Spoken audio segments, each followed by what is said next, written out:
para después, así que no hay problema. Vamos a asistir ahora a la charla entonces de Tim Atkin, de Viejo y Nuevo Mundo. El moderador va a ser Andrés Rosberg, los panelistas Martín Kaiser y Marco Fernández, así que comenzamos ya mismo.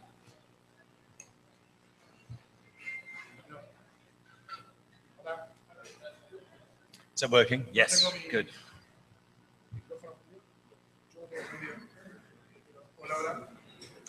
Technical hitch, yes, working?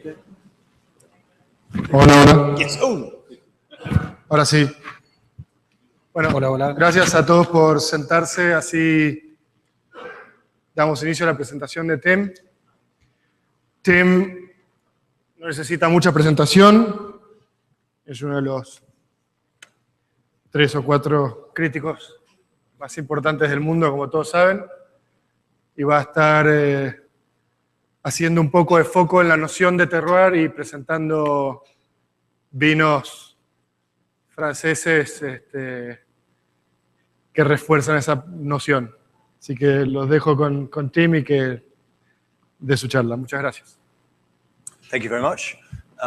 Good afternoon, everybody. Forgive me, I'm going to speak in English. The speech will be much better in English than it would be in Spanish. Next year, if I'm invited back, I'll try and do the whole thing in Spanish, I promise. But this year, I'm going to do it in English. This is what is in English known as the graveyard shift. A graveyard is a cemetery. And the idea is that if you speak to people in the afternoon, they're all asleep, basically. So I hope that what I have to say today will keep you awake. I'm going to try and be as controversial as I can possibly be. I'm going to tell you a little bit about the UK market. I'm also going to tell you about where I see Argentina's position in the world of wine. And then I'm going to tell you about where I see Argentina going in the future. It's only my opinion. And then we're going to do a tasting of 9 wines, both from the old world and also from the Southern Hemisphere. And we're going to do those blind. And the idea is that we will taste them blind, not blind for me, because I know what they are, but blind for you. And blind for you or not? Yes? Relatively blind. That's a... Not very blind. You've seen the list. So then for you, they're single blind, not double blind. For you guys, they're double blind. So you have no idea what the wines are. And some of these wines have big reputations.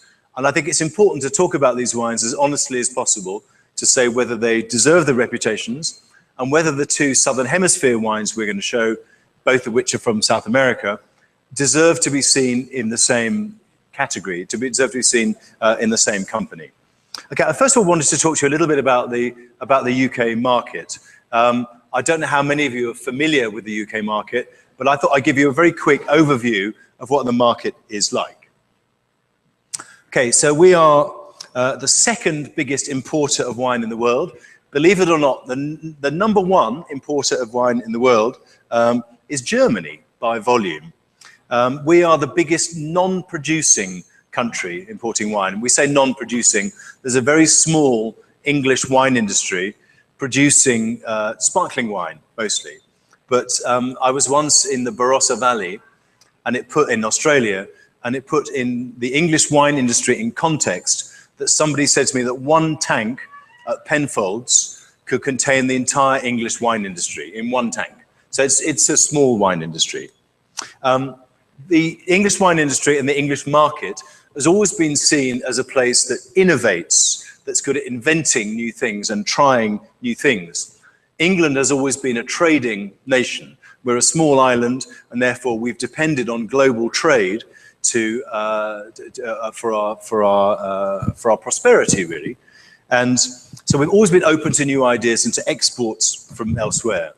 If you look at the rise of Australia and New Zealand and South Africa in terms of their wines, England has had a big influence promoting those wines in the world of wine.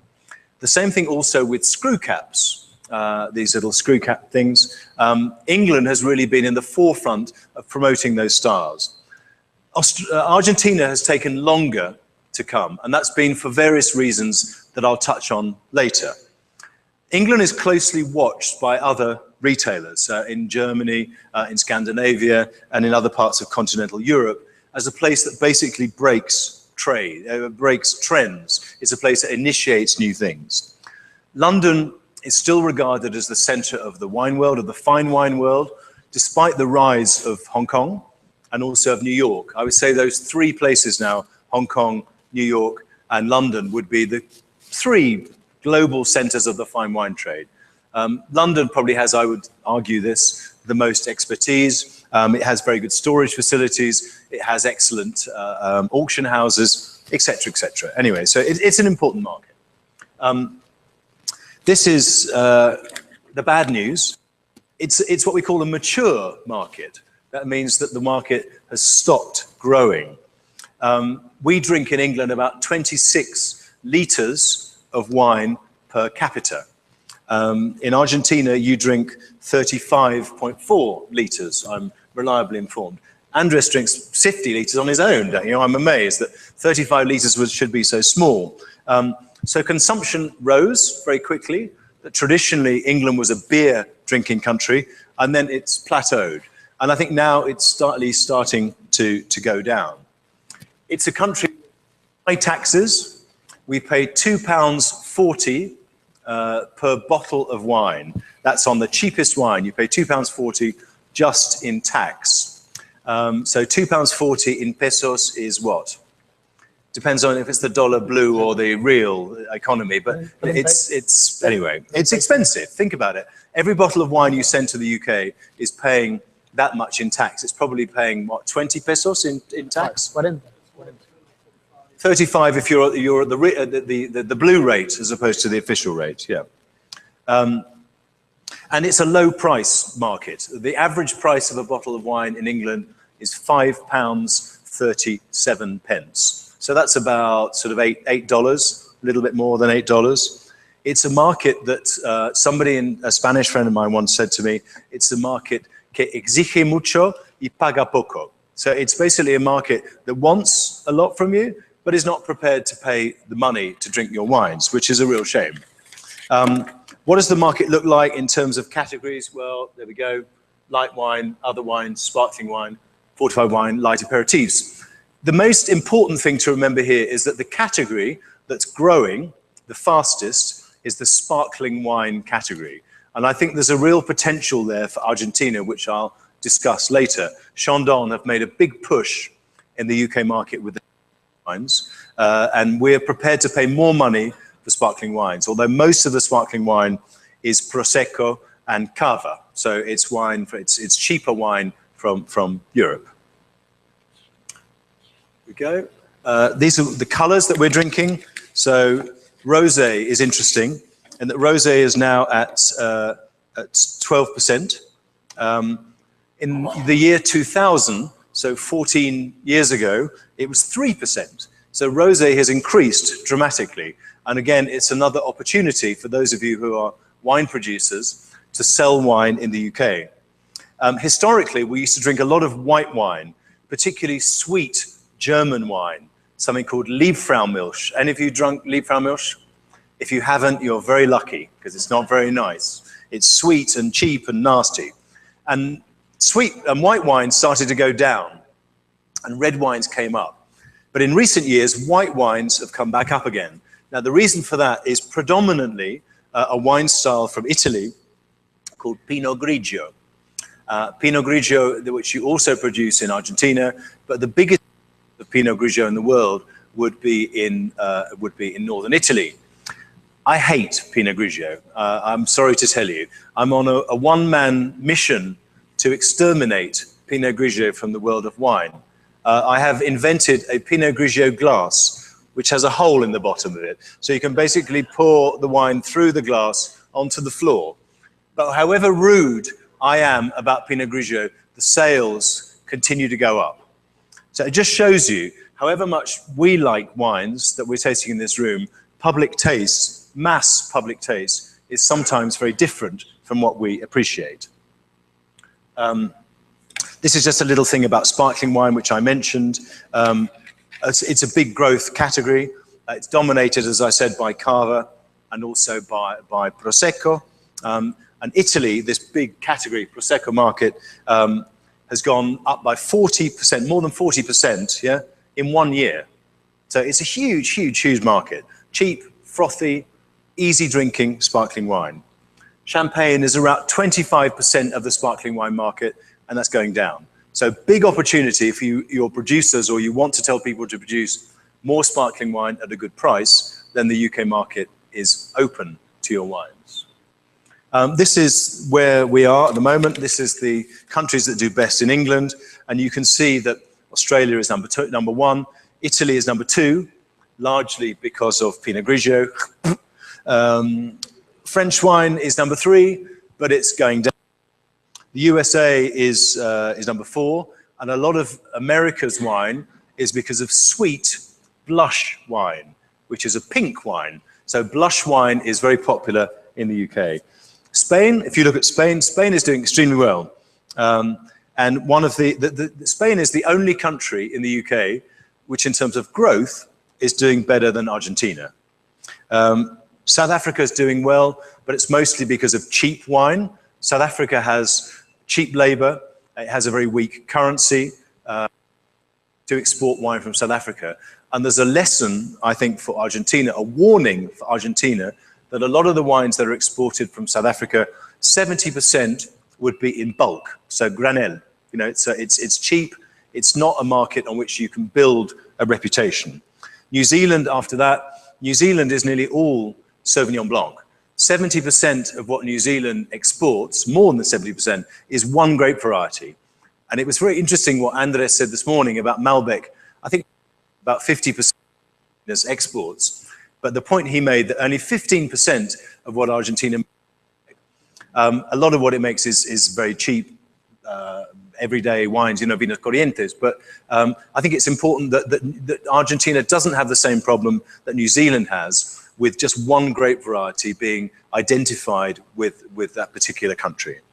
So Argentina in 10th place, and if you look at the figures, it's only about 10% of what Australia sells in the UK. So there's a lot of work to do, but I think that those figures are very encouraging, that Argentina is showing positive growth and at good prices.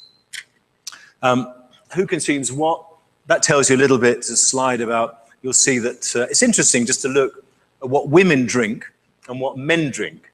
If you look at bitter, which is a dark beer, 0% of women said that it was, no women said they would drink it. And if you look higher up at rosé, pink wine, no men at all. Rosé wine was their drink of preference. So I think when you're selling not just to the UK, but to any market, you need to think in terms of demographics, but you also need to think in terms of gender, that women see the world in a different way from men. Don't I know it? You know, I'm married to one. All the guys here will know.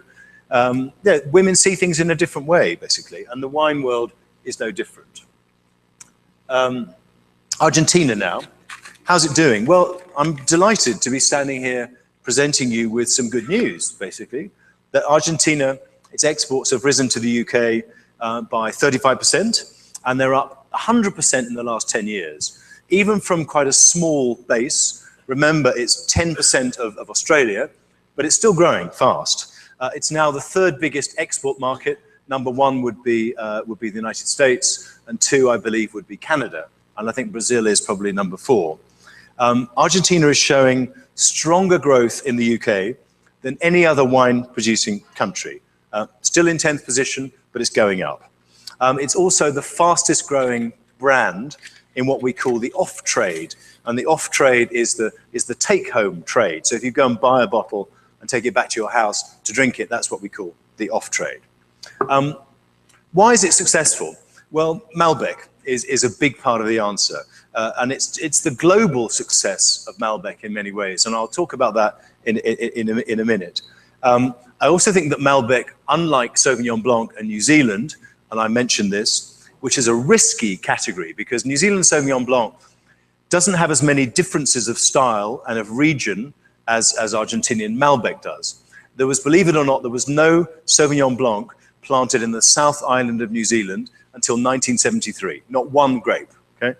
And now there's much, much more Sauvignon Blanc in New Zealand than there is in the whole of France. But it's become, I think, problematically linked with New Zealand, that the image of New Zealand is tied to Sauvignon Blanc.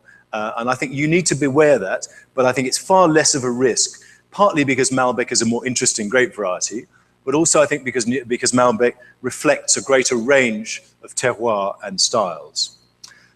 Good news on price too, that the average price of a bottle of wine in England is £5.37. Remember that £2.40 is tax, both duty, so alcohol tax, and value added tax, or VAT. Yes? That's a very good question, and that's exactly right. So duty is a fixed tax, right? It's about £2. And then you pay VAT on top of the duty, but then you also pay VAT on the price of the wine. So the more money you spend on wine, the smaller the percentage of the tax. So if cheap wine has to be very cheap to be under £5 because the tax is 50% of what you're buying, really. And it's a very important message, I think, for Argentina to convey, but also for us to convey as communicators that in England, cheap wine is really bad, you know, and it's really bad partly because of the tax. Thank you. That's a very good question. The Argentinian bottle price, £5.92, and there are only 2 countries which have higher average prices than that. New Zealand is number 1, and France is number 2, and Argentina is now number 3. There's also improved distribution. Flor have their own office in the UK, and Viñalba have very, very good distribution. And Viñalba have been very good at selling, Viñalba is basically Fabre Montmaillou, very good at selling wines at higher prices and getting very good distribution in the UK. And Salentine, that many of you will know from the Uco Valley, is now distributed by Matthew Clark. And Matthew Clark is a very big on-trade supplier. So that means it supplies restaurants and pubs and bars, really. One of the things about the price, and I think it's worth mentioning this now, is that Argentina really has to charge higher prices for its wines. The economy here is, as I'm sure you all appreciate, very difficult. Inflation is high, anywhere between 30 and 35%, or 9% if you believe the government, and this pushes the price of labor up, it pushes the price of raw materials up, it prices the price of grapes up, it means that barrels are very expensive. It's getting increasingly expensive to produce wine in Argentina that you're selling overseas. It's cheaper to produce it here, obviously. So I think you almost have no choice but to embrace this particular price point. You have to sell wine at a higher price point to make it worthwhile for you guys to sell wine to the UK. I should say, actually, I've been coming to Argentina since, I think, 1992. And I can't remember if it's 2 or 3 economic crises I've lived through. It's at least 2. We're in the current one. There was the other one in 2002. And I think there was one before that. So I think this kind of boom and bust cycle is just part of Argentinian economic life. And that may change, I hope, with a change of government next year, if that happens. But I think you just have to get used to that's the way Argentina's economy operates. The good thing about Argentinian wines, and this may surprise you, is that Argentinian wines seem to appeal to younger people. They appeal to what we call the millennials, that it leads the way in appealing with its wines to the millennials. They're seen as being fashionable, as what we call in English trendy, de moda, yeah? And the people who drink them are typically between 20 and 40 years old. They're affluent, that means they have money, and they're fashionable. So Argentinian wine is regarded as something which says something about you as a consumer. 26% of Argentinian wine consumers are men between 25 and 49, and that's higher than the average, basically. It's the most popular wine country amongst people who are between 24 and 35 years old, so good news. Potential growth sectors, well, online. The online, which is the email, you know what online means. There are online clubs. It's a quick way to buy wine. And I don't know about you guys, do you have Amazon? You have Amazon in Argentina where Amazon has changed my life. It's a click, you know, and I think people who buy wines in that sense, it's an impulse purchase. It means it's something you do almost without thinking. And the fact that the people who are buying wine, Argentinian wine, are younger, again, is a good thing for you. The convenience sector, that means that, that little stores that are near people's homes, you buy a bottle of wine on the way home. Again, I think that's an opportunity for Argentina. This may surprise you that Argentina is regarded as being part of the fine wine sector and even of the investment sector. Fine wine sector it's beginning really, but I think wines like Cobos, the Achaval Ferrer wines, the top wines from the likes of Trapiche, their single vineyards, the wines from Catena, from Doña Paula, all these single vineyard expressions are starting to be regarded, excuse me, as fine wines. Are people starting to invest in them? In other words, are they buying them to resell them at a profit? Not yet, but I think it's just beginning. And I think that's the next stage for Argentinian wine, is to be regarded in the same way that the top wines of the Napa Valley or the top wines of Australia are regarded, i.e. they're wines that you might want to buy and lay down, but also sell to somebody else. Now, talking of the US market, and I feel I should, the US market is obviously your biggest export market, and it's 3 times the Canadian market and 5.5 times the UK market. The other significant figure, and I don't know if you can see it, it's in the 5th column, 1, 2, 3, 4, 5, is the average price per case. Now, I thought the difference between the average price per case in America and the average price per case in the UK would be much. Remember, the UK is a cheap market. It's not that bad. So $34 a case as opposed to, what's that, 30, is it 8? I think it is, yeah. 38, so not so bad. Why have Argentinian wines been so successful in America, more so in America than the UK? Well, yeah, I'm sure you all have your own theories for this. One of them, I think, is that Malbec works with what they call the American palate. It's obviously stupid in some ways to talk about the American palate. There are 250 million people more living in America, and to talk about one palate is a stupid thing to do. But I think as a general rule, it's true to say that Americans like wines that are oakier, softer, more alcoholic, fruitier. I think that's a general truth. I don't think it's an absolute truth, but is a general truth. And I think journalists in America, particularly the Wine Advocate and the Wine Spectator, have a bigger influence on what people buy than they do in the UK. In the UK, I think consumers are a little bit more independent. In America, I think people like to be told what to do. There's a cartoon, do you understand?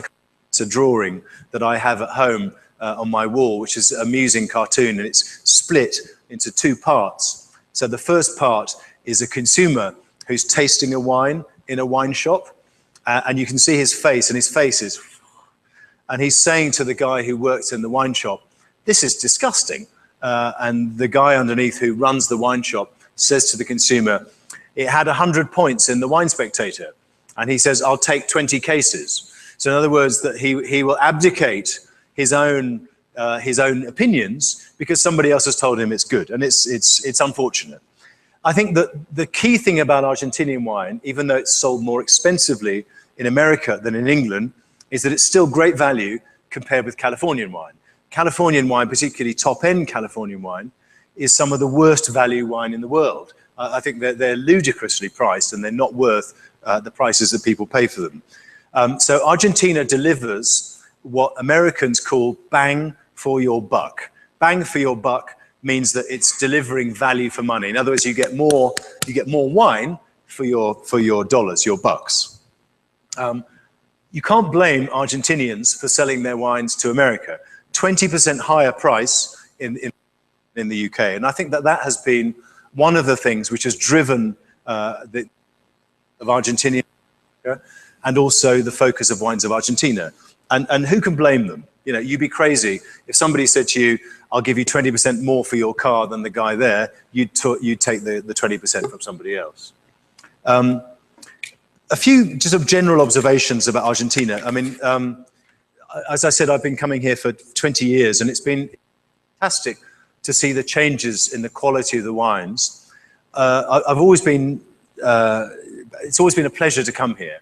I think that Argentinians are open-minded, they're friendly, and they love wine. And I think that's one of the key things about this market, is a wine market. It has an established wine culture, much more than any other New World wine country. If you go to Chile, I think that wine in Chile is something that's been grafted onto the culture. It's been almost attached to the culture. Whereas I think the culture of Argentina and wine they're intermingled, intermeshed. It's easy to forget, I think, what a success story Malbec has been. If you look at between 1968 and 83, plantings of Malbec in Argentina went from 70,000 hectares to 10,000 hectares. And we're now, as Andres said earlier, about, what are we, 32 or something like that. So Argentina pulled out a lot of Malbec, and it regarded Malbec as something that belonged to the past. I remember talking to people like Nicolas Catena, and he saw the future as being Cabernet Sauvignon. He didn't think Malbec was the future of Argentina, and that's changed. And Malbec is a great variety that in France is not particularly good. If you've had the pleasure, and I use the word pleasure in inverted commas, of tasting Cahors, Cahors historically is known as the black wine of Cahors. These are black, dense, dark, tannic, chewy wines. You know, they're wah, wah, wah. And Argentinian Malbec is very different. I mean, Andres touched on this. Whether it's because these are pre-phylloxera clones that came here, some of them, whether it's because Argentinian Malbec has adapted to its climate or its range of climates, I don't know. But Argentinian Malbec is very, very different from the Malbec you drink in Bordeaux, and particularly in Cahors. It's much softer, it's sweeter, it's more approachable, it's got more color. It's just more of a pleasure to drink, basically. I think that we need to recognize the influence of global consultants. And there are several of these. Obviously, the most famous would be Michel Rolland, but Paul Hobbs has been important, Alberto Antonini, Roberto Cipresso, Hans Finding-Diers. I think these have all been people who've come from outside. And they were the people initially, I believe, who drove the Argentinian quality revolution. Now, that doesn't mean that Argentina didn't make some very good wines. If you've ever had the pleasure of tasting some old Vinot wines that were made by Roberto de la Motta's father, there were some great wines already in Argentina, but they were old-fashioned and they were made for an Argentinian palate, for an Argentinian sensibility. And that tends to be a sensibility a bit like Spain, traditionally, which associated age with quality. So the older the wine, and sometimes the more tannic the wine, and the more time it is spent in oak, the better the wine was. I think that's changing now. And I think there's a recognition in the world that the winemaker, the consultant, the enologist, is not the first person that matters. Some of you will know Soldera from Casebase in Montalcino. And he often says, Gianfranco Soldera, he says that the winemaker is not the Ferrari, the winemaker is the screwdriver. And I think you understand that the Ferrari is the vineyard, it's not the winemaker. And I think for a long time in Argentina, you thought that the Ferrari was the consultant enologist. And the consultant enologist could create this wine on his own without necessarily having good vineyards. I think it's important to remember too that Argentina has a lot of great winemakers of its own. Michel Rolland is a fantastic winemaker. Paul Hobbs is a fantastic winemaker. But there are a number of winemakers in Argentina that are just as good. In fact, you could argue that they're actually better at making Argentinian wines because they live here, they've grown up with the wines, they understand the places than those guys. Just to name a few names, I mean, Ale Vigil obviously is a star at Catena, Marcelo Pelleriti, who has experience of making wine in Pomerol, Daniel P. at Trapiche, Pepe Galante, who's now at Salentine, of the younger group, Sebastian Sucardi, amazing winemaker, of David Bonamy, who was here earlier, and Mattias Michelini and Mattias Riccitelli. I think all of these guys are incredible talents. I think there's also an increasing interest in the origin of the grapes. Remember the screwdriver and the Ferrari. The Ferrari is the vineyard, right? And the origin of the grapes is what will make, I think, Argentina into one of the Ferraris of the world. It's interesting, I've been coming, as I said, for long enough that I used to talk to Pedro Marchevsky, And Pedro Marcheschi, when they planted the original Catena vineyards in the high Uco Valley, they were thinking not about soil type, but about altitude. In other words, about temperature and altitude. And it was almost an accident that the Adriana vineyard that we tasted today was planted on limestone or calcium carbonate. Since then, I think things have changed a lot. And my very good friend, Eddie Del Popolo, is here in the room today. I'd like to say, hi, Eddie. I spent a lot of time with Eddie looking into holes, into calicatas, and learning about the terroir of Argentina. And I think that it's people like Eddie and also Martin and Alejandro Sejanovic and Pedro Parra from Chile that are driving this new interest in place, in terroir. It's, if you like, looking not at the surface, it's looking what's underneath the surface. And that's exactly what happens in Burgundy. If you go to Burgundy, the difference between two Grand Cru, which could be next to one another, if you were to look at Batamontrachet and Bienvenue Batamontrachet, they're next door to each other. They're separated by a path that's that narrow. And the soils look exactly the same. But what's different is what's underneath the soil. It's the way water moves, it's water retention, it's the bedrock, it's where the vines go. And all of that is the next level, I think, of comprehension as far as Argentinian wine is concerned. Drinkability. Well, I think this is happening, and we've seen some examples today. I think there's a move away from oak, too much alcohol, too much sweetness. I don't know who coined the term, who invented the term, but I like the word caramello, the caramello style. I think that what you've had for the last 25 years has been the caramello style. It's sweet oak, sweet fruit, easy to understand, not very complex, very pleasurable, but don't mistake those wines for terroir wines. Don't mistake those wines for great wines, because they're not great wines. They're not wines that express place. I think what we're also seeing is the emergence of cooler climate styles. And I put cooler in inverted commas because obviously Argentina is not a cool country. As Andres as rightly said, you know, we're in a hot continental climate basically, and you need to go up to get cooler sites. But it's interesting, I think, over the last 5 years to see Pinot Noir emerging and to see Sauvignon Blanc emerging. And you've had 3 cool vintages in the last 4, 11, 13, 14. And I think these are very useful when it comes to making these cooler climate styles. Things that I think you should be making more of, I'll touch on this in a second. Red blends, Cabernet Sauvignon, which may surprise you, and I'll say why in a minute. Torrontés, because I think that Torrontés is individual and unique to Argentina.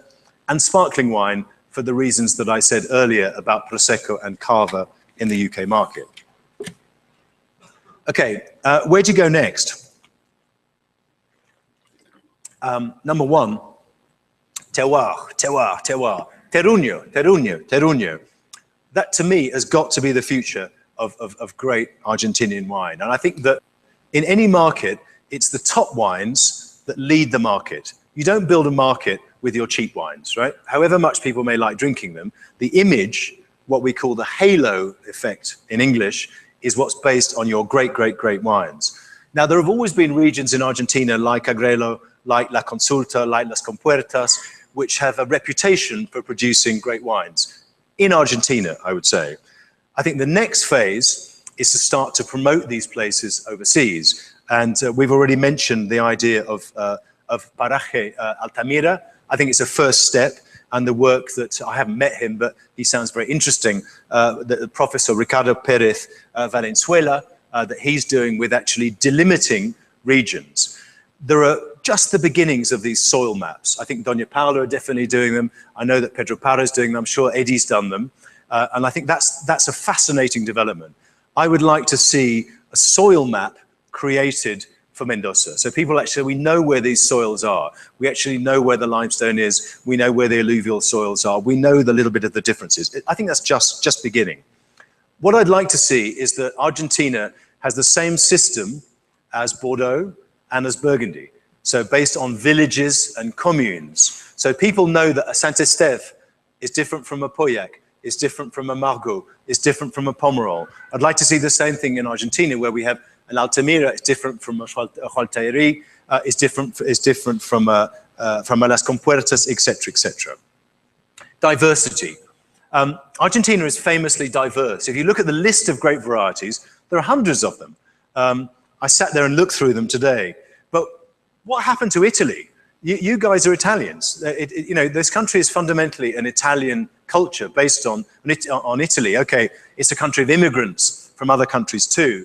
But if you look at the list of varieties, Italy is not particularly present, with one exception, Sangiovese. There's 3 times more Sangiovese than there is of Cabernet Franc. Barbera has 523 hectares. Bonarda is not actually Italian at all, although there is an Italian grape called Bonarda. It's Corbeau, so it's a French variety.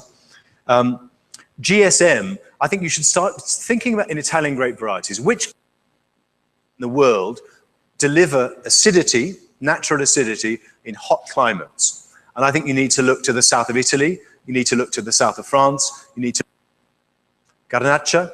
I think the plantings of Garnacha, I couldn't believe it. 20 hectares of Garnacha in the whole of Argentina. Garnacha would be a brilliant grape variety here. I mean, incredible grape variety. 10 of Mourvèdre, 29 hectares, which have been proven to work in hot places. So I think, yes, continue to make French wine. You're an Italian country in many ways, but you're much more interested in growing French grape varieties than you are in growing Mediterranean grape varieties or Italian grape varieties. Sell your country.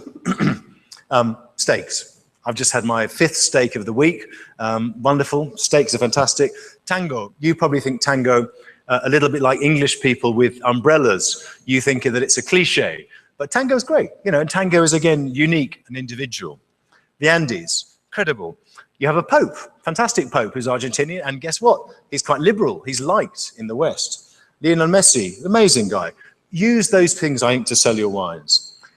Don't underestimate Malbec. I think that Malbec, and we've mentioned this, has much more potential, but the potential has to be focused on vineyards and on terroir. Yes, Malbec can produce easy drinking wines, everything from £5.49 or whatever, right up to £50 or more. But I think that Malbec has got a lot more ground to cover, if you like. Again, Andres talked about this, and I think he's right. It's easy to think the world is bored of Malbec. Most of the world hasn't discovered Malbec.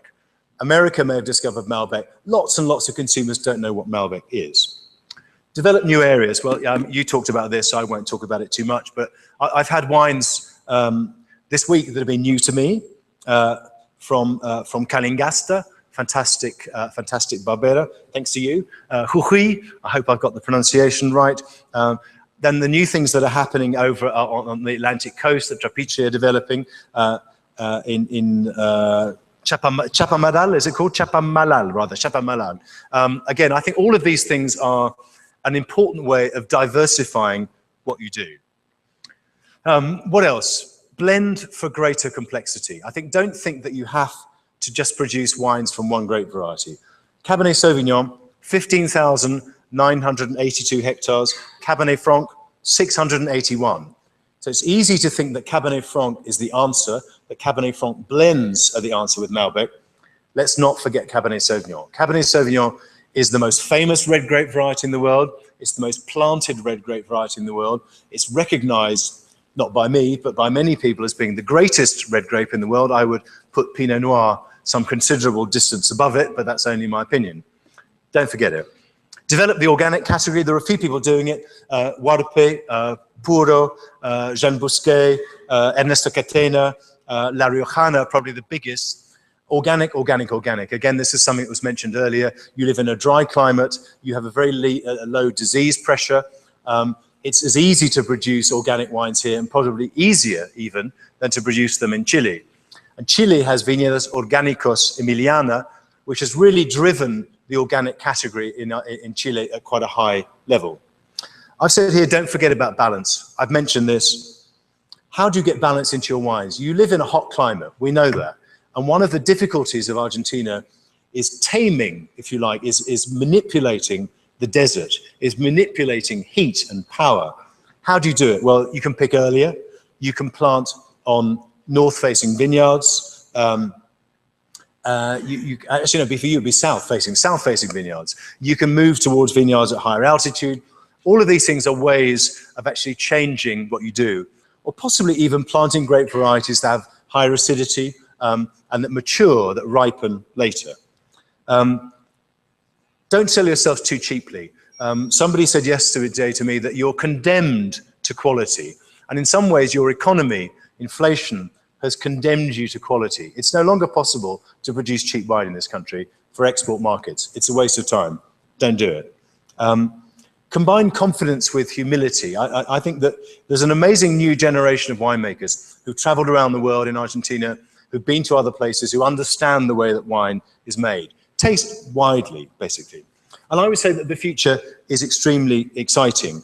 We tasted some wines this morning that I thought were thrilling. They really were incredible wines. Thibaut Delmotte, who many of you will know, who makes the wines up in Salta at the name I've just forgotten. Colomé, yeah, sorry, I've forgotten. Temporary mind blindness. He said to me yesterday that Argentina is a new country of wine. So yes, you're a historic country of wine. You're a place that has an experience of producing wine. It's part of the culture. But what's happening now, right now, is something that's probably 10 years old. And I think what's going to happen over the next 10 years and the next 20 years is incredible. And all I can say is that I hope that I keep coming here long enough to see it develop, because I think it really is a very exciting moment in your winemaking history. Thank you very much.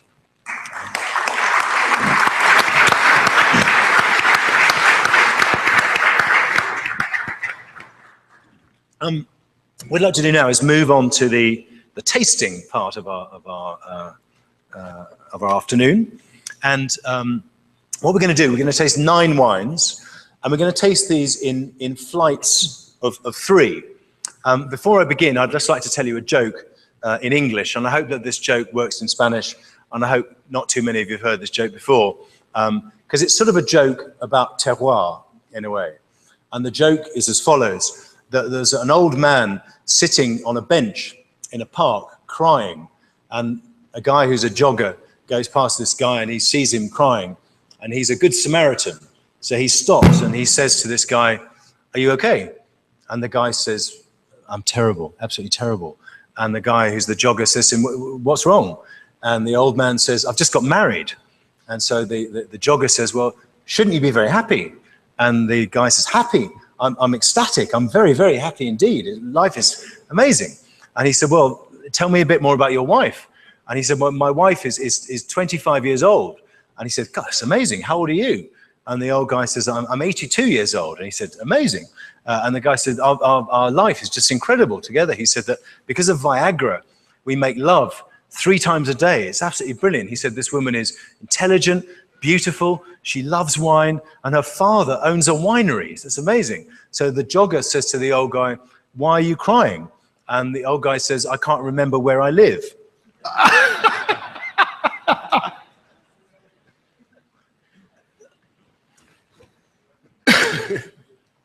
I tell that joke because I think remembering where you live is what makes wine special. Great wine remembers where it lives. It remembers where it comes from. It has a sense of place. It has a terroir, if you like. And I think that's what differentiates the great wines of the world from the average wines of the world and the bad wines of the world. They're places that speak to you. Not literally, because you'd be crazy, but if you it's almost as if you're putting the glass to your ear, and this wine is whispering in your ear. It's telling you something. It's telling you about a place. And what we're going to look at this afternoon is a set of wines, all of which I think have a sense of place, have a sense of where they live, where they come from. So we're going to do the first 3 wines. We won't tell you what they are until you've tasted the wines and had a chance to taste them, and then I'll reveal what the wines are. And I'd like to have a discussion, especially with the panel, because the panel are all experts. They've got great wine brains, but also you guys, because we have got some expensive wines here, and feel free, and I think we'll discuss the wines before we say what they are. Feel free to say what you think, okay? Remember, you're not paying for the wines, somebody else is, okay? Brilliant. Wine one.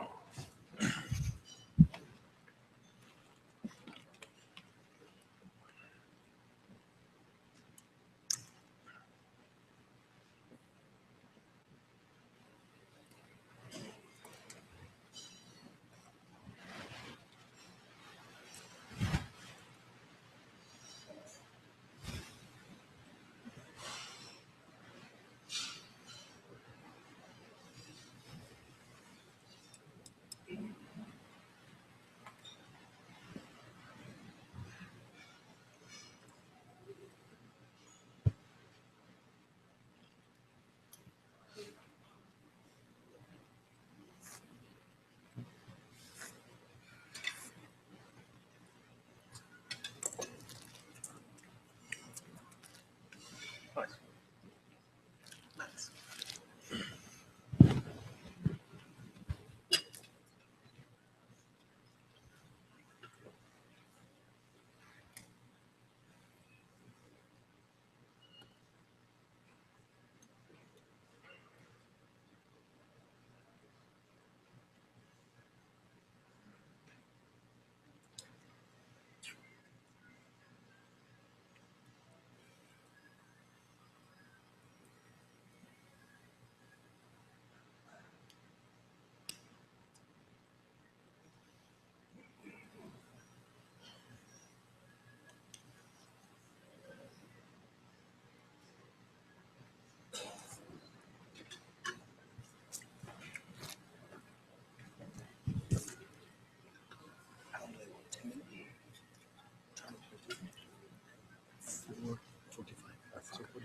We have an hour.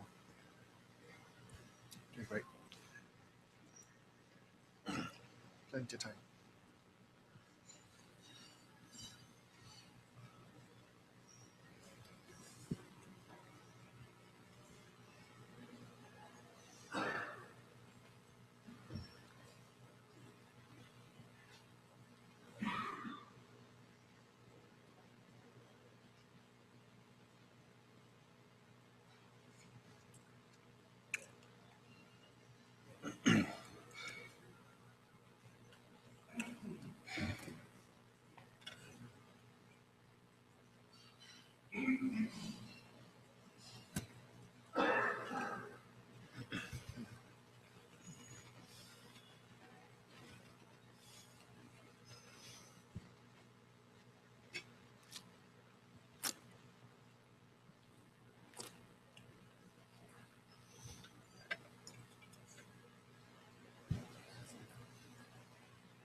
Could you ask them to turn the music down? Or close the door maybe or something? Sure. Yeah, thanks. Cheers.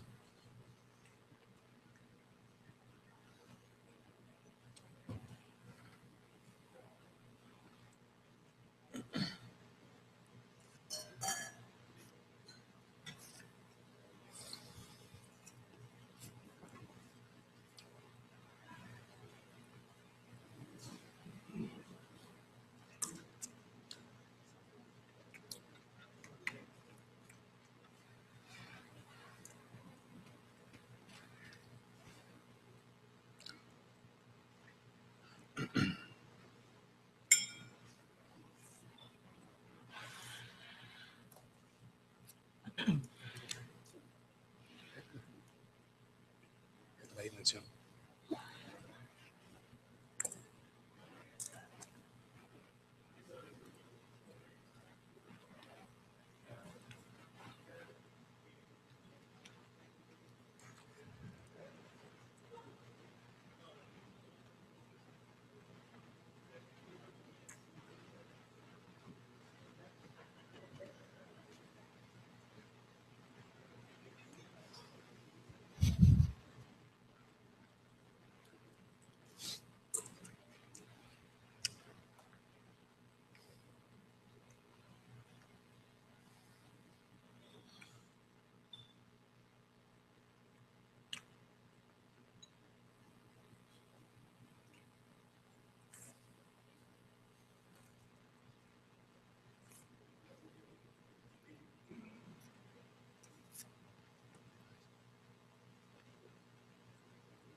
you go ahead.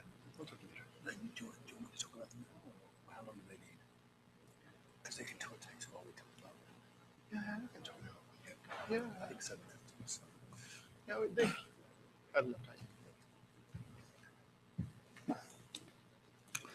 Okay, guys. Feel free to keep tasting the wines while we discuss them, but I think we've only got another hour or so to taste 9 wines. So I'll try and keep the tasting moving along, partly because I'd like to hear back from you guys what you think, and also to give the panel a chance to talk about the wines. What we've got here, you probably guessed this, but one of them is an oaked white blend, and the second two are varietal wines. That's to say they're made from single grapes, and they come from the same region. I don't really want to have a guess at what the first wine might be or where it comes from. You guys know, so they'd be cheating. They'd be pretending that they knew everything when they don't. Anyone have a guess where the first wine comes from? Sancerre is a good guess. First one. Yeah. Seems to be.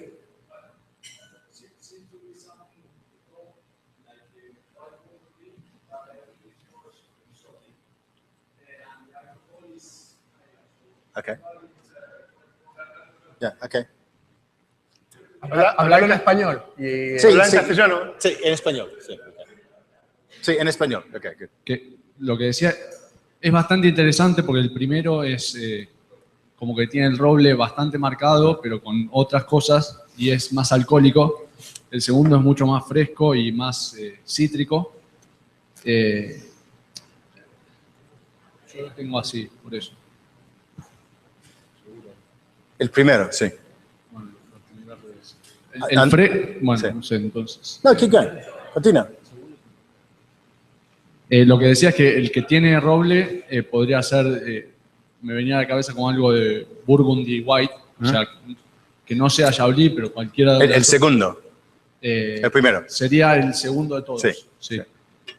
O Ródano blanco, y sería el primero, un Chablis fresco. Si fuera solo de Francia, si no, pensé inclusive en algo de Austria. Muy, muy fresco. Anybody else want to? All of these wines are French, these first 3 wines, so you're both correct.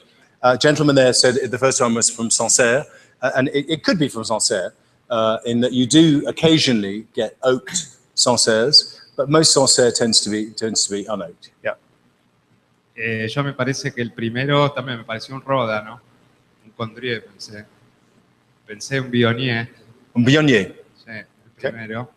El segundo me parece un Sancerre, seguro, por la mineralidad. Es un Sauvignon Blanc y lo conozco bastante bien. Okay. Y creo que el tercero es un Pinot Noir de Borgoña. Yeah. Me arriesgo a que puede ser un Premier Cru o incluso un Gran Cru también. Okay. Con bastante madera. Spot on for the third one. The third wine is indeed a red Burgundy, and we'll talk about that in a minute. The first wine does in fact come from Bordeaux, and it's a Bordeaux white blend. So it's a blend of mostly Sauvignon Blanc with Semillon, and this is from Domaine de Chevalier. And Domaine de Chevalier is unusual in Bordeaux in that it produces white and red wines of the same high quality. If you were going down to Bordeaux, if you're looking for high quality red and white wines from the same property, the same chateau, then no, I'm fine. Yeah. Okay, thanks. Then the place you would go would be Pessac-le-Union. So it's where Aubryon is, where La Mission Aubryon is, where Malatic-la-Gravière is, and where Domaine de Chevalier is. This is a big property. It's 100 hectares. What's unusual about it is it's surrounded on 3 sides by the forest, by the Landes. And it's quite a cool site. And they sometimes worry in this site about frost, basically. Most of what they make is red wine, and about 5 hectares out of 42 are white. So as I said, 70% Sauvignon and 30% Semillon, and this is barrel fermented. This is, as I said, it's a cool site. much cooler than Haut-Brion, which is quite close nearby. And Haut-Brion and La Mission also make fantastic white wines. So as I said, this is the region in Bordeaux where dry white wines and top red wines coexist, basically. This was from the 2011 vintage, which was a very, very early vintage that I remember going to Bordeaux early in 2011 for the tasting of what we call the primeur. And the primeur is where you taste the wines when they're still in barrel before they've been released. And we were tasting the 2010 vintage en primeur in April 2011, so in the middle of the growing season of 2011. And it was nearly 40 degrees in April in Bordeaux, which is unheard of. So we were tasting in deck chairs, in shorts. It was like being in Mendoza. And everybody thought that this vintage would be one of the earliest vintages ever in Bordeaux. And it was very early, but it slowed down a little bit towards the end. So the white wine picked in August, the 23rd of August, which is very, very early for Bordeaux. 30% new oak on this wine. It's all barrique fermented. They use bâtonnage, which means that they stir the lees that are in the barrel, as I'm sure you know, and it spends 18 months in the barrel on its lees. So this is really a top white Bordeaux, basically. Okay, any comments from the panel? Did you like the wine? Guys, anybody want to comment? Martín. Sí, me gustó mucho, sobre todo por la complejidad. Tiene, creo que todo lo que se le puede pedir a un blanco. Porque tiene fresco, tiene notas florales, pero también tiene una pulpa blanca, tiene unas notas de miel. Y en la boca combina una gran frescura con un tremendo cuerpo. Y incluso una nota dulce, que no sé si tiene el resto de azúcar, pero... No, seco. seco. Realmente me encantó el vino. The other thing about Bordeaux is the top Bordeaux is ridiculously expensive now. It's very, very costly. Yeah?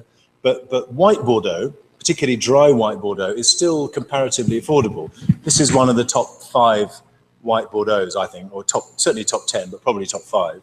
And it's comparatively cheap. I say comparatively because I'm aware that you're buying these wines in pesos. Or these are in Chilean pesos. So I think we should actually thank Doña Paula, or rather Santa Rita, for buying these wines over in Chile and bringing them over. So these wines have come not from France, where they originally came from France, but they've come via Chile. And I think it's very generous to repeat what Andres said of a company to promote other people's wines and to spend their own dollars and pesos buying wines for our education and our gratification. So thank you. It's appreciated. And the second wine is a Chardonnay, but it's quite a difficult Chardonnay to assess because it does come from Chablis, but it's made in a style which has more in common with further south in Burgundy. That's to say the Côte de Beaune. Yeah? The Côte de Beaune is, I'm sure many of you will know, named after the town of Beaune. And it's the southern part of what we call the Côte d'Or, the Golden Slope, right?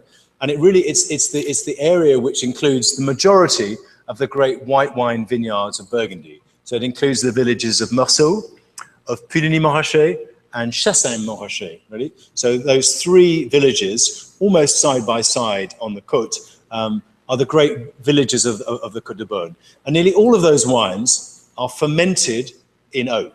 Right? These are a little bit like that Domaine de Chevalier.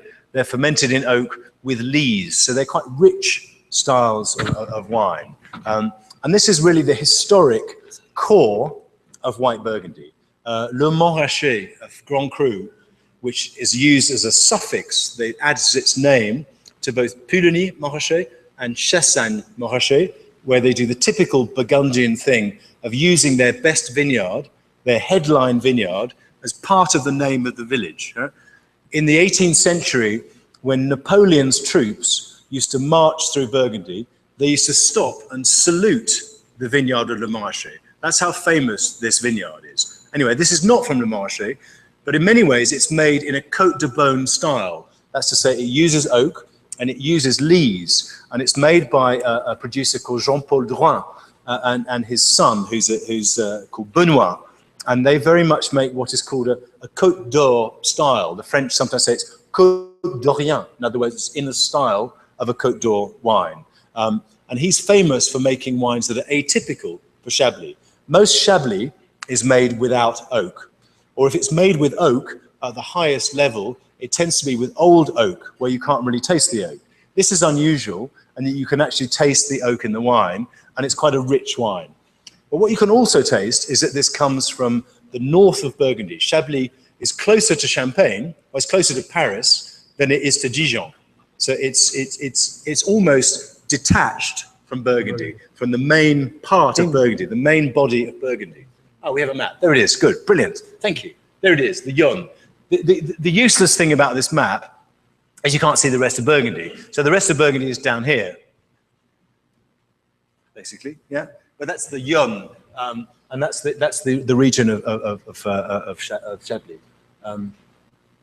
I always feel funny when I go to Chablis because I had one of the most embarrassing moments of my life in Chablis. That I went to see a producer called Adhémar Boudin, brilliant name, and I didn't know where this guy's domain was. And it was a November afternoon in France, so it was very dark, and I couldn't find this domain. And I was driving along in a hired car, and I was looking for this domain, and there was a car behind me that was flashing its lights at me, and I thought, I'm driving slowly, but I'm not driving that slowly, and it's a very small town in the middle of nowhere. So I thought, why don't you just overtake? And the guy kept flashing his lights, and I was in a bad mood. It was the end of the day, and this guy was still flashing his lights. So I wound down the window and did that out of the window. And anyway, then I saw this car go about 100 yards further up and just pull in on the indicate and turn into the left into a domain. And I pulled up, and it was domain Adhémar Boudin. This guy had just seen me do this out of the window at him. So I then had to talk to him for 2 hours about his wines, but he was very nice. Anyway, Chablis. You can't see this here, but Chablis is divided by a river called the Serein, and it has a left bank of the river and a right bank. And all of the Grand Cru, there are 7 Grand Cru, are all on a hill, on a slope, above the village of Chablis. Chablis has lots of villages, all of which can use the appellation Chablis, but there's only one town of Chablis, basically, and the Grand Cru are on that slope here. And this is a Grand Cru Chablis. So this comes from Valmure, and it's the 2012 vintage. Valmure is a small Grand Cru. It's the second smallest of the Grand Cru. The smallest is called Grenouille. Grenouille is a frog, so it's frogs. And so there we go, we got there. There's Valmure. There it is, Valmure, in all its glory. All of these vineyards, they're the best vineyards because they're on a slope and they're facing to the south, basically. So they get heat. And we're here in a place where sunshine is not like Mendoza, where there's too much sunshine almost, there's not enough. So every hour of sunshine in these vineyards is essential. And that's why Chablis tastes the way it does. It's high in acidity, it's quite low in alcohol, yeah? And traditionally it's unoaked. So you get those very mineral notes. If you go to these vineyards, it's incredible. You've basically got the incredible, in the best vineyards, these incredible Kimmeridgian soils. They're called Kimmeridgian, and they're very, very, very chalky soils. And Martin was talking about this earlier, about the difference between limestone and calcium carbonate. That the limestone means that the vineyards were under the water, they were under the ocean. And if you walk through the vineyards of Chablis, you can pick up fossils. You can see fossils of marine life, of cookie, what do you call those? Cookie, what do you call those in Spanish? Sí, conchas. Conchas, yeah, you get these, it's an incredible thing. And that's why the wines taste the way they do. They have this character, high Kimmeridgian limestone, this really, really intense character. So that's the Jean-Paul Drouin wine. Jean-Paul Drouin used to make very oaky wines, and Benoit, who's his son, has changed the style. So the wines are less oaky than they used to be. They're less Côte d'Orient, if you like, than they were. This is a good Grand Cru. The 2 best Grand Cru are probably Les Preuxes, which you see in the top left-hand corner, and Les Clos. And Les Clos and Les Preuxes are regarded as the 2 best Grand Cru. There are 7 Grand Cru, and they're all labeled as one. It just says Chablis Grand Cru, and then it says underneath Les Preux or Valmure or whatever, or Les Clos. But those are regarded by price. If you look at the price of the wines and the price of the grapes, those two vineyards would be regarded as the best grapes, best wines. Andres, do you want to talk about the wine? Comment? Sí, creo que es un vino tremendo, una opulencia, un carácter, un volumen en la boca y a la vez mantiene elegancia y el núcleo duro, ese agudo, filoso de la acidez. Yo no lo hubiera puesto en Chablis, lo hubiera puesto más en Borgoña, pero me parece también que es súper interesante destacar cómo una persona también que se sale del molde logra a veces este tipo de cosas, ¿no? El Chablis, lo lógico, lo normal, lo común, lo que todo el mundo hace es hacer el Chardonnay sin madera. Entonces, hacerlo con madera es casi revolucionario. Y encontrar estos logros me parece que es un buen ejemplo de cómo a veces salirse de las recetas e innovar un poco, que es lo que va a charlar. También después Marcos tiene mucho sentido. Dejarse llevar por lo que uno cree que tiene que hacer con el vino. Sí, sí. And if you look at the best producers of Chablis, probably Ravenot and Devissa, they don't use new oak, they use old oak. The people who use new oak are these guys, and La Roche a little bit, and William Fèvre, who tend to favor new oak for their Grand Cru. Yeah, so this is unusual, but nice wine. The next wine is as somebody rightly said, red Burgundy. Anybody want to guess the village? Is it just gone up? It's easy because it says it on the thing. So you know it's from Pommard. Okay, and Pommard is in the Côte de Beaune. Remember that the Côte d'Or is divided into the Côte de Nuit in the north and the Côte de Beaune in the south. And the Côte de Nuit in the north is predominantly planted with Pinot Noir and tends to have richer soils. You would imagine that in a cool country, a cool climate, the more southerly part of the region would be planted with red grapes and the north would be planted with white grapes where it's colder. But it doesn't work that way because the richer soils, there's more clay-based soils, tend to be in the Côte de Nuit as opposed to the Côte de Beaune. They sometimes say in Burgundy that the best way, if you're walking around a vineyard and there are no leaves on the vines, so it's in the winter, and you just look at the soil, you can tell what's going to be planted there. That white soils tend to have Chardonnay on them, and the red soils tend to have Pinot Noir. It's not always true, because you have some white soils that also have red wines on them. But it's very rare to find white grapes grown on red soils. Okay, so again, that matching of place to grape variety. And Burgundy is fascinating in that you guys have a comparatively young wine culture in terms of the great new vineyards. Burgundy has developed its culture over hundreds and hundreds and hundreds of years. You know, there were vines planted in Gevrey-Chambertin by the Romans in the first century after Christ, the first century AD. And a lot of the best vineyards were developed by monks, by Cistercian monks. And the monks were great observers of what was happening. That the way they used to decide which were the best vineyards was in the spring, when the snow started to melt, they would look and see which vineyard melted first. In other words, which vineyard was the vineyard that lost the snow first. And that was the warmest site. You want the warmest site in the middle of the slope. This is from Pommard, and Pommard is in the Côte de Beaune, and it's unusual in being one of two great, or three great, I would say, or maybe four, red wines of the Côte de Beaune. Some come from Beaune itself, and Beaune has no Grand Cru. Pommard has no Grand Cru. Volnay has no Grand Cru. And Corton, the hill of Corton, which is divided between two villages, so Pernon-Vergelès and Alos-Corton, has one Grand Cru, which is Corton, yeah? But with various other bits of Corton, Corton-Bersand, etc., is called the Clos du Roi. So this is this is from the Côte de Beaune, and Pommard is almost famous for being quite tannic. So even most of the red wines of the Côte de Beaune tend to be lighter and fresher and fruitier. Pommard has a lot of iron in the soils. The soils are very, very, very red. And this soil, Rugien, is really red. It's incredibly red vineyard. And I think you can taste that in the wines. This is made by de Monti, and there's a nice story about this wine that Hubert de Monti, if any of you have seen Mundo Vino, the film, Hubert de Monti is in the film, and he died on the 1st of November of this year, very sadly.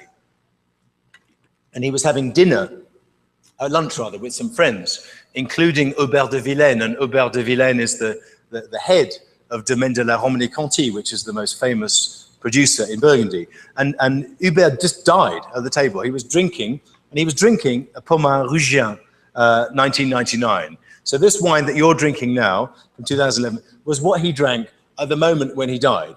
And I always think that if you know, we all have to die. If you want to die at the right moment with a glass of Pommard Rugien in your hand, you just go, boom. That's good, isn't it?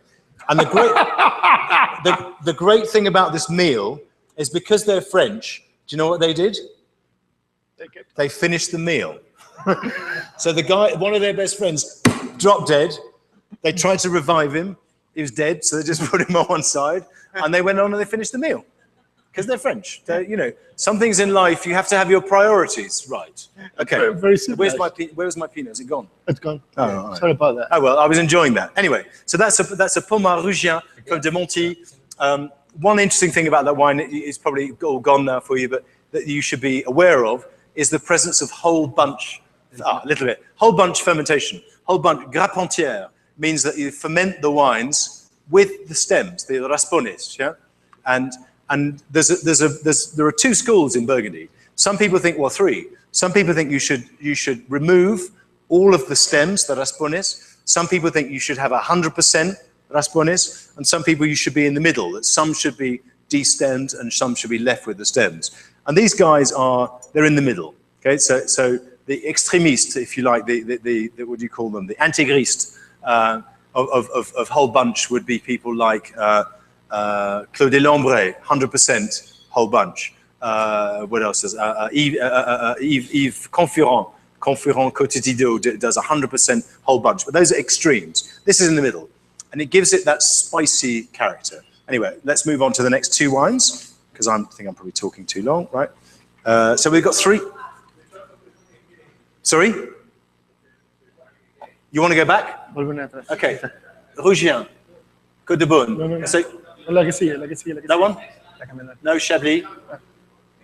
Rugien. There we go. One more. Now, they want to see the label of Le Rugien. Rugien. Can you see it? There. Aha. There we go. Rugien. Premier cru. So there are no Grand Cru in Pommard or Volnay. In fact, there are, from Corton, there are no red Grand Cru in the Côte de Beaune. In the same way, there is only one white Grand Cru in the Côte de Nuit, which is Musigny Blanc.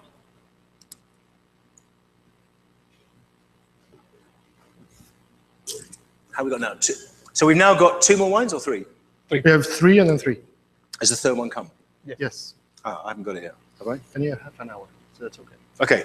So now we'll do the next three wines, and I'll just give you sort of 5 minutes or so to taste those wines. Could I have wine three as well, please? Thank you.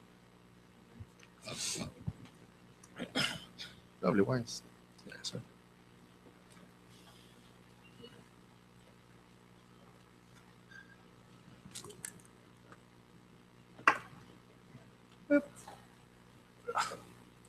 Thanks. Gracias. 4, 5, 6.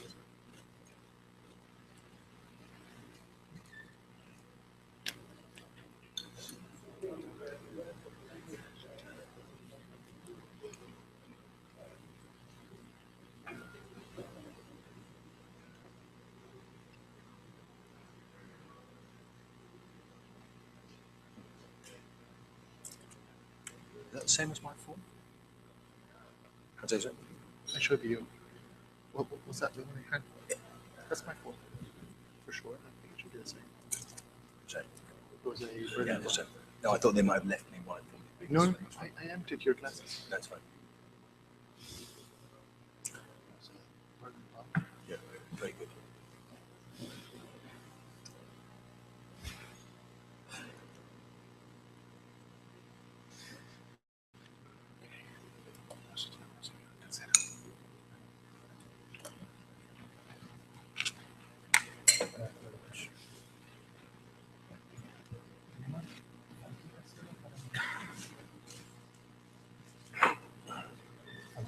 copa para el...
Nice.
How are we doing? Time?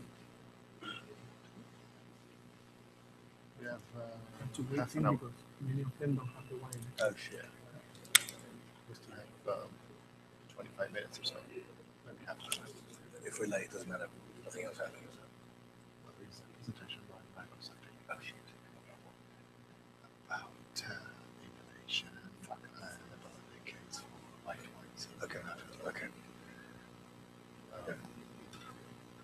they go all the way. Maybe I should stand up and do them. Do them. Yeah. Yeah. Give this wines. Yeah, they're good wines. Yeah, they're good wines. Yeah, exactly. Even if you are 10 minutes late, it doesn't matter at all. Long as not, just check with my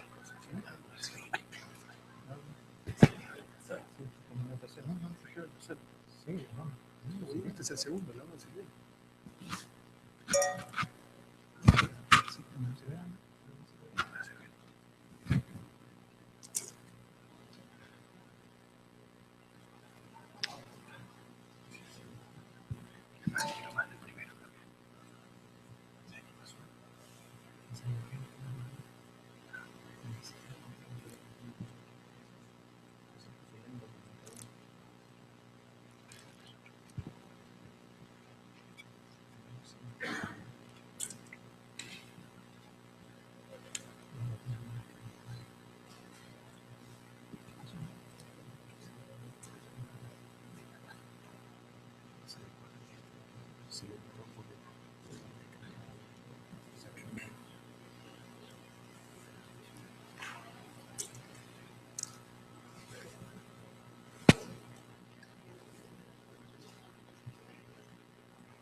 Nice.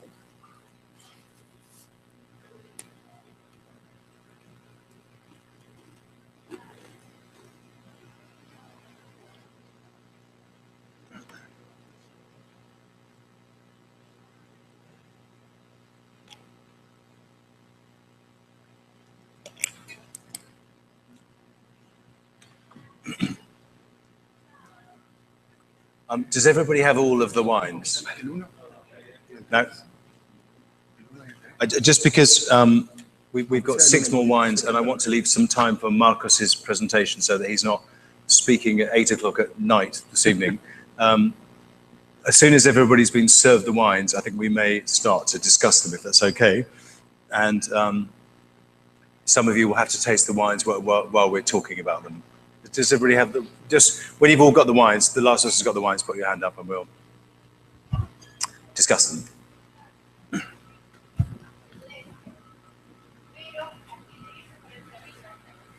Bajen un poquito el volumen, que se escucha de todo adelante.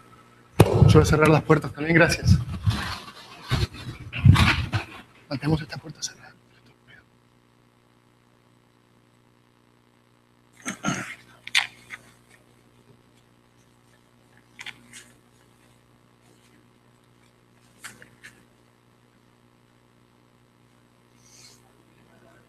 Is there more? Yes.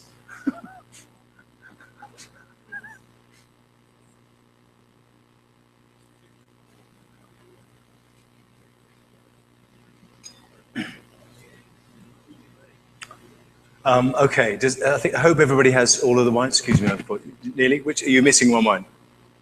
No. Good. Okay. No. Which one are you missing? The third one. Okay. Can we pour the third wine for these guys? Okay.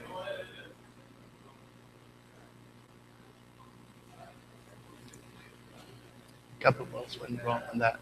Is what? A couple of bottles went wrong on the third. Well, cool. Yeah.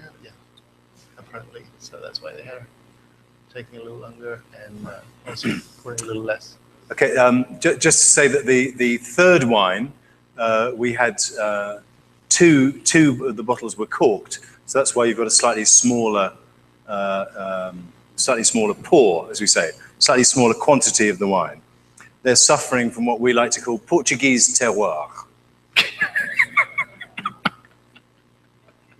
Terroir portugués. Very nice. Yes. Okay, so these are 3 more wines. And what we tried to do today, Maria Laura Ortiz and I, was to choose wines that were different, obviously, from Argentinian wines, but relevant in a way. So they were made from varieties that are regarded as varieties that are either important now in Argentina or potentially important for the future of Argentina. And that's what we've done with these 3 wines. I don't know how much time we've got. Whether anybody wants to have a guess of what the first wine was, anyone want to guess what the grape variety was? No? Yes, good, that man. Cabernet Franc, yeah. The second wine is Syrah, actually. Those are good guesses. I think what's really interesting about these three wines, I may as well tell you that they're all French, is how fresh they are in terms of acidity and elegance. And I think that the big challenge in the world of wine is to achieve concentration, but freshness at the same time. And I think in a way it's also especially it's Argentina's challenge, because you're in a much hotter place than these wines are produced in. We saw Martin's figures earlier on that the hottest bits of Argentina are like Jerez in the south of Spain, and even the cooler bits were like Barossa, weren't they? Or they were comparatively warm. I think what these wines do is they have elegance and balance and finesse, whilst not sacrificing complexity, but also concentration. You don't have to be big and fat and muscular to have concentration. You can have concentration which is like a sinew, like something that's almost like a muscle that stands out if you watch somebody who's really toned. And I think that's what these wines have. So the first wine is a Cabernet Franc. It's from Saumur-Champigny, which is in the Loire Valley.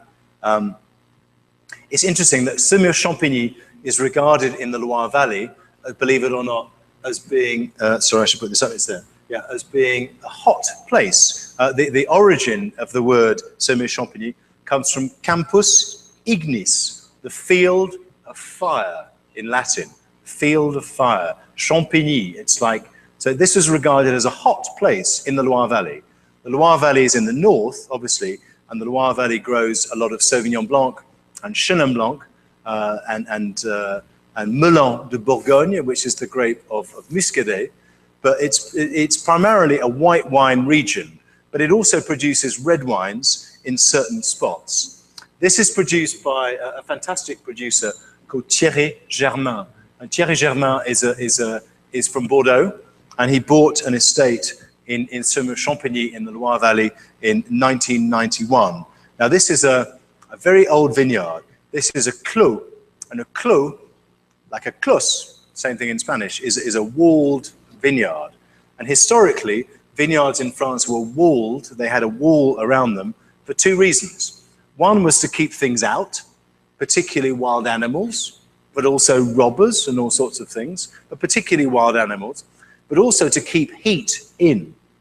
And if you go to the vineyards in Burgundy, and the grapes, the vines that are grown closest to the walls tend to be the warmest places, because the walls, the stones, absorb heat.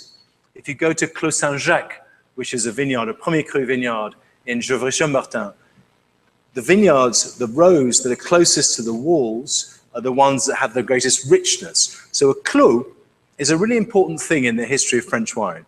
This is a 300-year-old walled vineyard. It's amazing, isn't it? You think that things are old in Argentina. This is really old. 300 years they've been growing wines in this little clos enclosed by this particular walled vineyard. The interesting thing about this is a purchase that Thierry Germain bought this vineyard, and this is the first crop. So this is the first release by him of this particular wine. So you're tasting something which is very rare. There's not very much of this wine at all. And there are only 2,400 bottles of this wine produced in the world, and we're drinking 6 of them today, which is a wonderful thought. Now this is what we call a natural wine. This is a biodynamic wine, and it's almost a natural wine. There's a little bit of sulfur dioxide. The preservative sulfur dioxide is used in this wine to keep it fresh.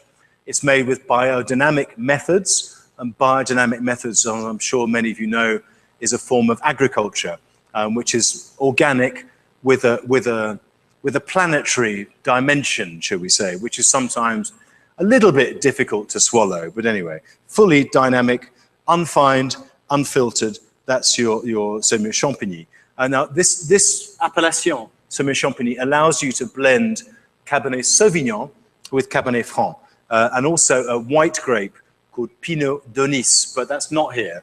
Here what we have is pure Cabernet Franc. And I think the oak is very light here. This is a light elegant. This is made aged in old oak. And it's a fascinating Cabernet Franc, particularly in a country like Argentina where people are looking to Cabernet Franc. I think this wine should be an inspiration, really. Argentinian Cabernet Franc is never going to taste like that. It's too hot, it's too warm, it's too rich.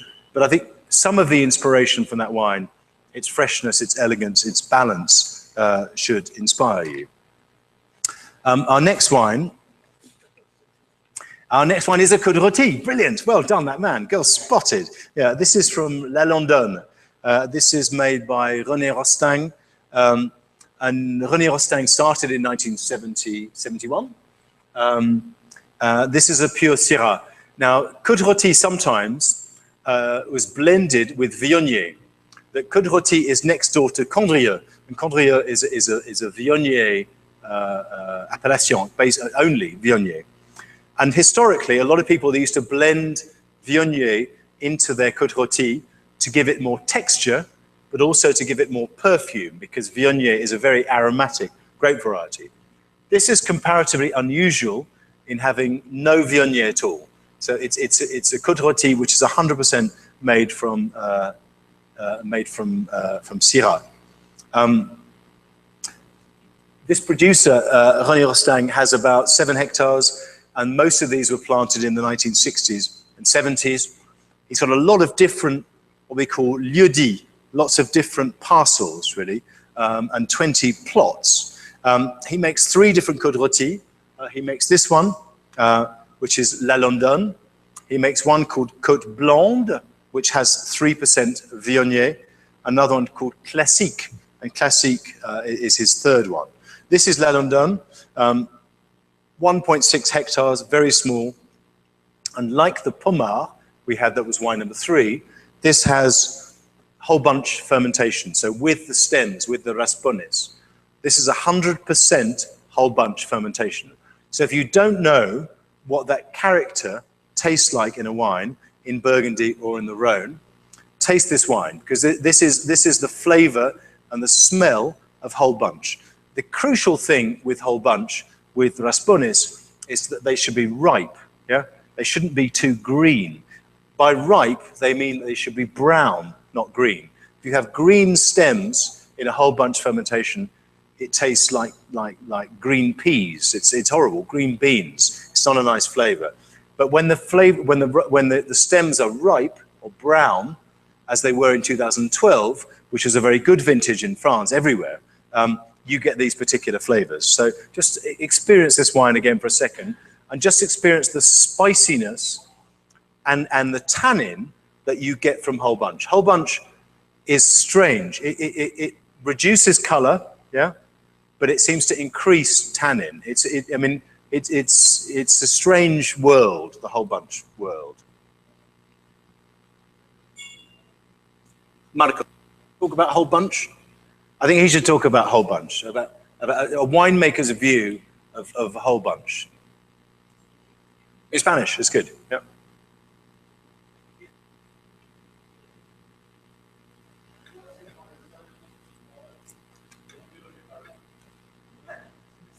Sí.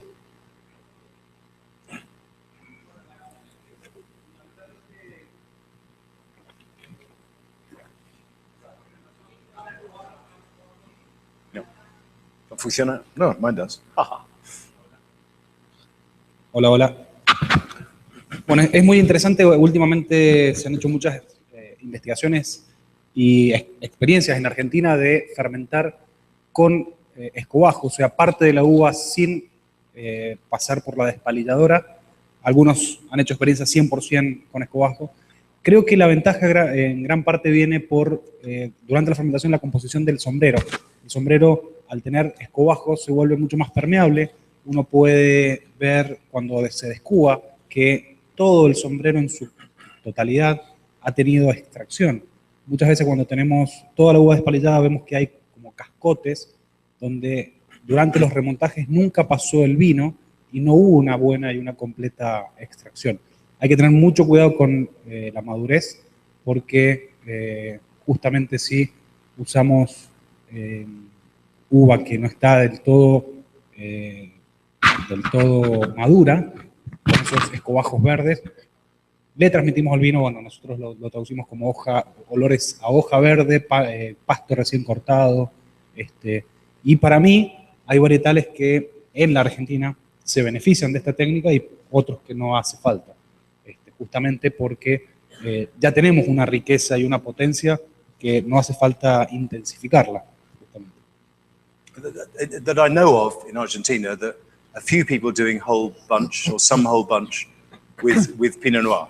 The Manos Negras, the Pinot Noir, they make the red soil select that Alejandro Sejanovic and Jeff Busbach make. It has some whole bunch. That's a classic whole bunch wine. Nice wine. For those of you who are interested, that comes from what we call the Côte Brune. La Landonne is divided into two parts, Côte Brune and Côte Blonde. And Côte Blonde, so in other words, fair, if you like, Côte, makes lighter wines. And remember, he has some Viognier in that. And the Brune tends to be these richer, darker soils again. So it's this influence of darker soils. It's not a scientific point of view, and I know, and Martin will tell me off for saying this, but these darker soils in the Rhone and in the Loire tending to produce these slightly richer wines. The sixth wine is a very, very classic red wine, which is from Bordeaux. And this is a Pauillac. And this is one of my favorite Pauillacs. It's one of my favorite Pauillacs because it's cheap, it's affordable. It's a cinquième Grand Cru, according to the 1855 classification, which classified the Médoc and what was then the Grave region into a series of bands, first, second, third, fourth, fifth growth, and then beneath them, the so-called Cru Bourgeois. It's very French. And it was based, the original classification was done entirely on the price of the wine in the day.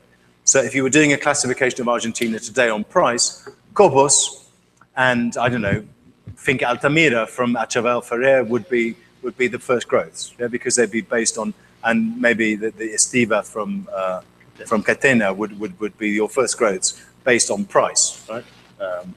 This is Grand Puy Lacoste, and it's on the left bank, and it's in Pauillac, and therefore it's Cabernet Sauvignon based. 75 Cabernet Sauvignon, 20 Merlot, and 5 Cabernet Franc. Although the Cabernet Franc is often used in their second wine called Lacoste Bory, which is also really, really good. These guys are on the plateau of Pauillac, so they're quite high up. They're actually technically probably above, they're above Lafite.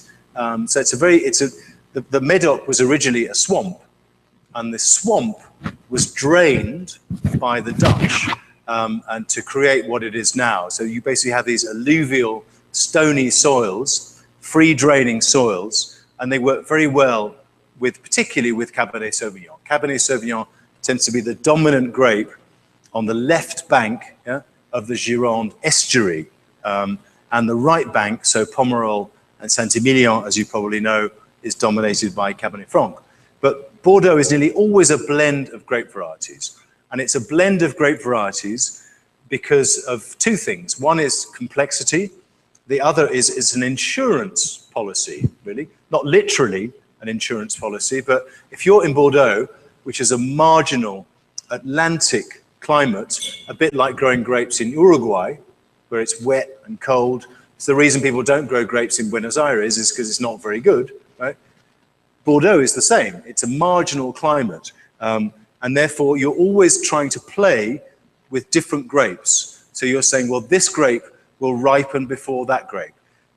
If there's a frost, then the early grape would get hit, but the late grape wouldn't. You're always playing with varieties. And it's very rare in Bordeaux to have one grape making the wine.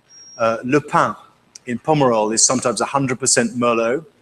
And last year, which was a very strange vintage, 2013, sorry, not 14, in the Médoc, one wine in Pauillac, which was Chateau Pichon Comtesse de la Lande, made 100% Cabernet Sauvignon, but that's very rare. Nearly always you have these different grapes. Okay, this is 2011 vintage, pretty good vintage, early vintage, remember, a little bit like the red wine, classic Pauillac, Cabernet Sauvignon, mineral, gravelly, those lovely green flavors, but also a sense that this wine will age. Okay, if you'd like to pour those wines away, and it's a shame to pour them away so quickly, if I were you, I'd drink them.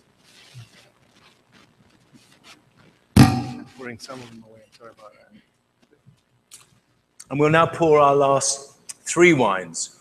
Now, those of you who were listening at the beginning will remember I said there were 2 New World wines from South America. So we're now going to have 2 South American wines and 1 non-South American wine together. So taste these final 3 wines. Thank you.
Nice range of wine. Oh, lovely.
Ready to go?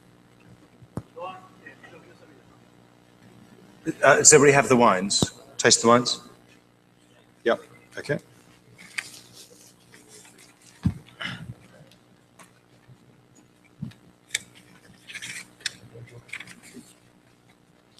I think this is clearly a very different flight, but not an inferior flight in any way. Actually, I think the two New World wines, which I think definitely stand out, are both extremely good wines, and the third one in particular, I think, has real aging potential based on what we're going to tell you about the wine, really. So the first wine is a Malbec, and this is the Doña Paula El Alto parcel, which is from Ugarteche, around the winery, I think, isn't it? Yes? It's around the winery? Yeah.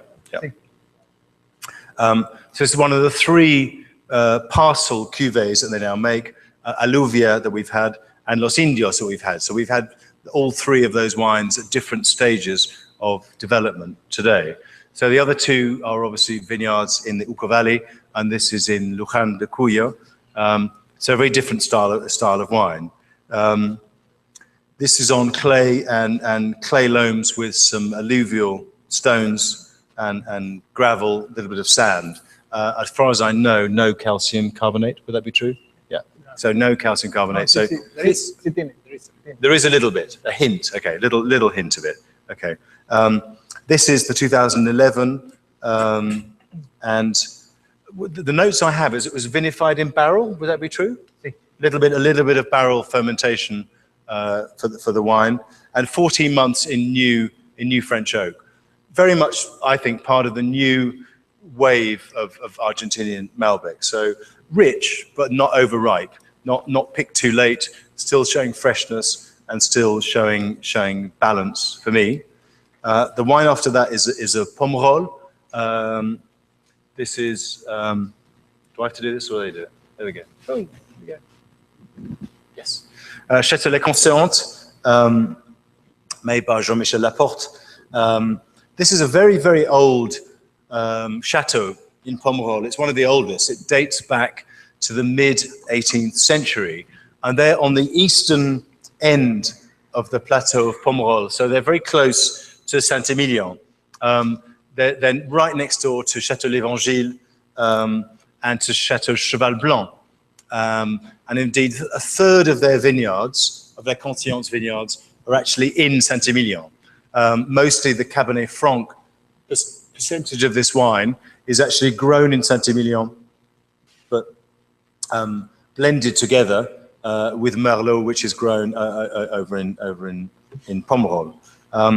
They vinify separately by parcel. There's a high quality operation. The blend here, as it tells you up there, I think it's slightly different. I think it was 18% Cabernet Franc, but 80% of new oak. They do a cold maceration before fermentation, long macerations, both post-fermentation as well. These are rich wines. Even in 2011, which was not a fantastic vintage in Bordeaux, we've seen a really nice white wine made in that year and quite a good left bank wine. I think 2011 possibly was slightly better on the right bank. So that's our Pomerol. And then last but not least, we have the Santa Rita Casa Real 2011, I hope. As many of you will know, this is Chilean.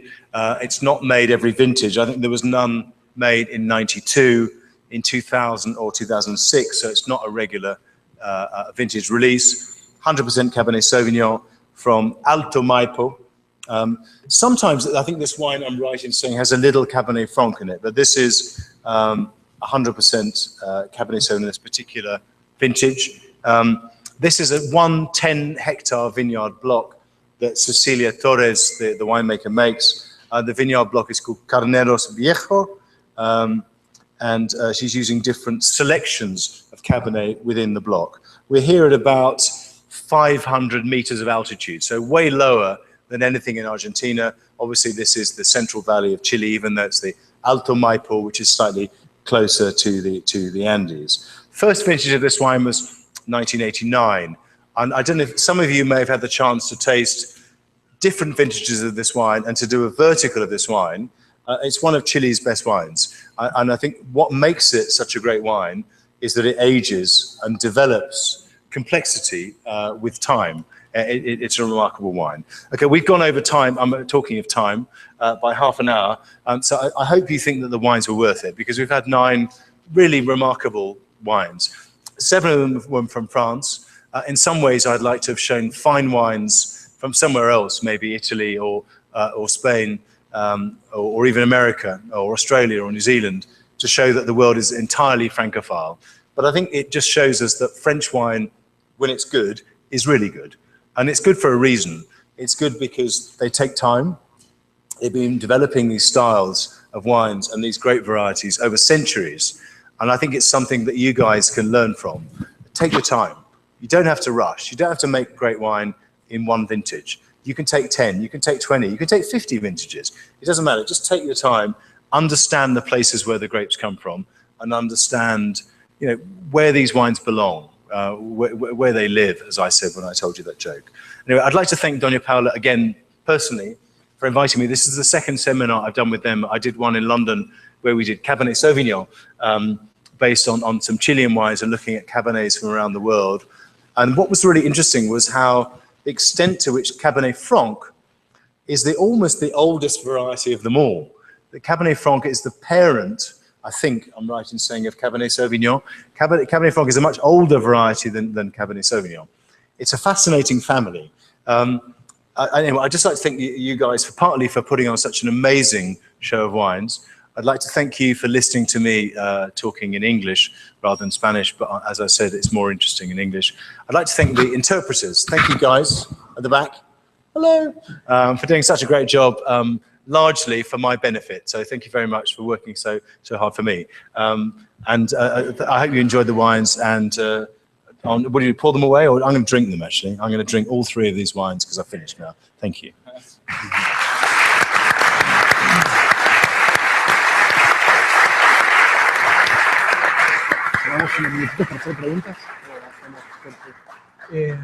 Si quieren, hacemos una pregunta o 2 preguntas. ¿Sí? ¿Comentarios?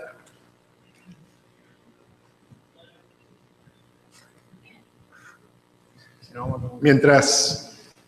¿Quién quiere hacer la pregunta? Levante la mano. Eddie. Mientras Pablo le alcanza el micrófono... Eddie. Hello, Eddie. Mientras Pablo le alcanza el micrófono, yo quiero hacer otro agradecimiento, ya que estamos en ese plan, que es a todos los sommeliers y estudiantes de sommeliers que están dándonos una mano con el servicio hoy, encargándose de que no nos lleguen botellas con corcho, de que la temperatura esté apropiada. A Bárbara Jones y el equipo de la EAS que está trabajando acá atrás. Están haciendo un trabajo increíble. Muchas gracias.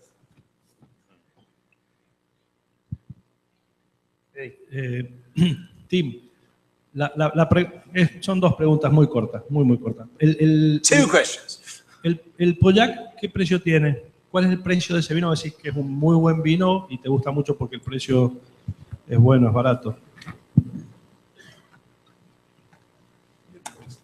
Yeah, it sounds ridiculous to talk about price-quality ratio when you're talking about a wine that's probably £40 a bottle, probably 40, 45, it depends on the vintage. But when you think of the price of other Pauillacs, like Lafite, Latour, and even comparable 5th growth wines like Chateau Ponticani, which is now probably £100 a bottle. So it would be half the price of those wines. And I think not as good as Lafite or Latour, but to me, better than Ponticani. Ponticani gets very good reviews, but I think this is a more interesting wine. I like this wine. Y la otra corta es, en los últimos 3 vinos, Doña Paula, el Consellante y el Santa Rita, ¿cómo encontrás la madera en los 3 vinos? First of all, I'd like to say, I think to me it's a great shame we didn't have more time to do the tasting and discuss the wines and to hear what you guys had to say about the wines. I think that the oak is most prominent on the Doña Paula wine. I think I'm right in saying was that the youngest wine? Es un viñedo antiguo. Yeah. De- Was it the youngest wine of the three? Yes. no, son 2011, Yeah. 2011 los tres. Was it? They're all 11. 2011. Okay. I thought that the wine that was most marked by oak was probably that wine, but I thought it was the sweetest wine. It had the most texture and the most voluptuous fruit. So I didn't mind that. I liked the balance of the wine. I thought all three wines were great. I mean, if I were to buy one wine of those three, I'd probably buy the Casa Real actually. In terms of a wine for keeping. If I'm being honest, this is not my favorite Doña Paula wine. You know, I think I prefer the Uco wines as an expression of terroir more than the Ugarteche wine, if I may be slightly critical. But I still think it's excellent, and I thought it showed well in that flight, but I thought it was a little bit more marked by oak. Perhaps there should be another variety in that terroir. What? In that terroir? Yeah, maybe. Yeah. Cab. Yeah. Tim, thank you, muchas gracias. No, solo quería añadir un poco que, como tú comentaste, el Casa Real lleva desde el 89, así que hoy, este año, 2014, cumplimos 25 años.